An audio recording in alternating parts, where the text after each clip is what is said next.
Yes bwana, moja taarifa ya kushangaza, taarifa ya kusikitisha, taarifa ya kuumiza. Watanzania wamepata msiba, jamii imepata msiba, lakini pia familia imepata msiba. Ni kwamba mwigizaji maarufu kutoka nchini Tanzania, Hawa Hussein Ibrahim maarufu kama Karina, ameripotiwa kufariki dunia leo Aprili 15, 2025 akiwa nchini India alipokuwa akipatiwa matibabu.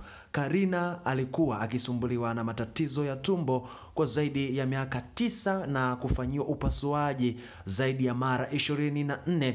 Februari 25, 2025 alisafiri kwenda India baada ya kukamilika kwa taratibu zote za usafari na gharama za matibabu kwa msaada wa Rais wa Jamhuri ya Muungano wa Tanzania Dr. Samia Suluhu Hassan pamoja na taasisi na watu mbalimbali akiwemo Sheikh Suleiman na Watanzania waliomchangia.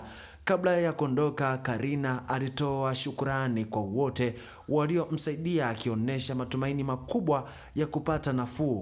Kwa masikitiko makubwa ni kwamba matumaini hayo yamekatizwa na taarifa ya kifo chake leo Aprili 15, 2025. Moja ya msiba wa kusikitisha, moja ya msiba wa kuumiza kwa Watanzania. Watanzania wamepata msiba, jamii imepata msiba, familia imepata msiba kwa mwanadada ambaye alikuwa na kipaji kikubwa sana cha uigizaji na sasa ndoto zake zimekatishwa na kifo leo Aprili 15, 2025.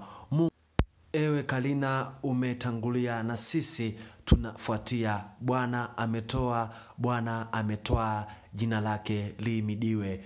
Mwenyezi Mungu ilaze roho ya Karina mahali pema peponi. Amina.